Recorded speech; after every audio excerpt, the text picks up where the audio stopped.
गेल्या 3 वर्षापूर्वी मला वाटतं UDCPR मध्ये जी बदल झाले आणि ज्या बदलामुळे मुंबईमध्ये FSI प्रचंड प्रमाणात वाढवला गेला आणि त्याचे परिणाम आता पुढच्या काळात काय होतील हे त्याचं उदाहरण, ज्वलंत उदाहरण आता मुंबईत उमलेले आहे. आज मुंबईची अवस्था असलेल्या बांधकामाच्या माध्यमातून, असलेल्या इन्फ्रास्ट्रक्चरवर पडलेला लोडचा विचार करता उद्या मुंबईतलं जगणं या ठिकाणी जगणं राहील का अशी साशंकता सामान्य माणसाला या ठिकाणी निर्माण झाली. मुळात मुंबई हे बेट आहे आणि या बेटावरचं नियंत्रण सातत्यानं आम्ही अनेक पावसांमध्ये बघतो की याचं नियोजन वेगळ्या पद्धतीनं व्हायला पाहिजे. 12 वर्षे केंद्रात तुमची सत्ता आहे, आता गेले 2022 पासून तुमची सत्ता आहे.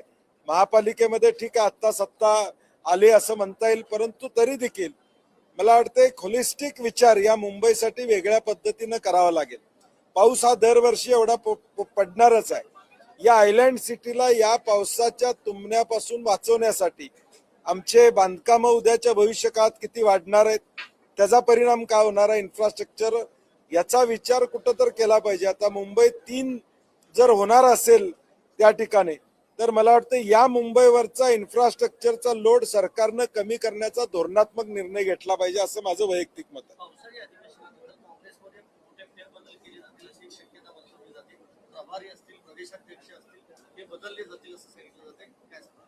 नाही, मला वाटतं प्रदेशाध्यक्षांचा काही विषय नाही आहे. प्रभारी आमचे रमेश चेन्नीतालांजी हे मंत्री झाल्यामुळं नक्कीच म्हणजे त्यांचा व्याप, तिथलं त्यांचं जबाबदारी हे बघता कदा काँग्रेस कमिटी प्रभारींच्या बाबतीत निर्णय या ठिकाणी होऊ शकतो अशी आम्हाला माहिती जी काय खात्री आहे ती या संदर्भातली.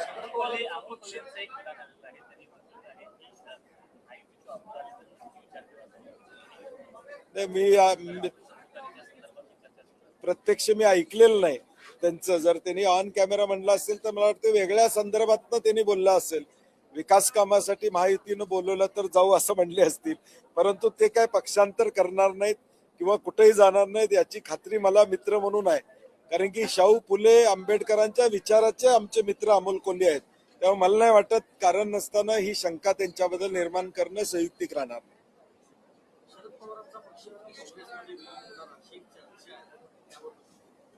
मला वाटतं ही चर्चा गेले 2-3 वर्ष सातत्याने या ठिकाणी चालू आहे. इंडिया आघाडी म्हणून सगळे अलायन्स घटक पक्ष एकत्र आले.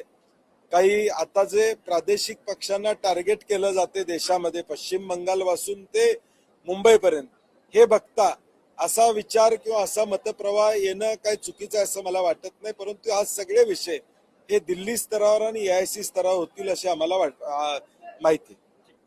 थँक्यू. नवी मुंबईमध्ये एक भयंकर घटना अशी घडलेली आहे की तिथे एका गर्भवती महिलेला चुकीचं इंजेक्शन दिल्यामुळे तिचा मृत्यू झाला आणि त्यामुळे तिच्या पोटातल्या बाळाचा सुद्धा मृत्यू झालाय.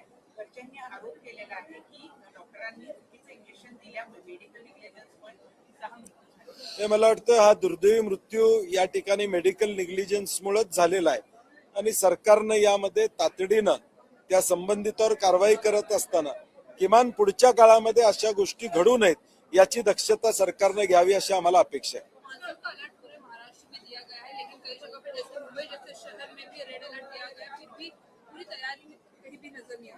नहीं, मुंबई एक आइलैंड है. मैंने जैसे कहा अभी 5 मिनट पहले कि इसको अलग तरीके से देखना चाहिए. बारिश हर साल गिरने वाली है. आज अगर हम मुंबई वापस वर्टिकल ऊपर लेने की कोशिश जितनी करेंगे उतना मुंबई इंफ्रास्ट्रक्चर पे लोड आने वाला है. अगर मुंबई 3 की बात चल रही है तो मुझे लगता है अभी FSI हो या डेवलपमेंट हो, बड़े बिल्डिंग्स हो, ये मुंबई 3 में करने का प्रयोजन होना चाहिए. जो एग्जिस्ट इन मुंबई है उसमें वर्टिकल हमें कितना जाना है, जिसकी वजह से इंफ्रास्ट्रक्चर पे लोड पड़ रहा है, वो रोकने की कोशिश सरकार ने करनी चाहिए और इसको अलग से नियम बनाना चाहिए. BMC के माध्यम से सिर्फ नियम बनाना नहीं चाहिए. तो एरिया वाइज मुझे लगता है मुंबई को रूल्स बनाने चाहिए. किस एरिया में वर्टिकल बिल्डिंग्स 70 मीटर के ऊपर होंगी, इसका एक अलग नजरिया से मुंबई की तरफ देखना जरूरी है, ऐसा मेरा कहना है.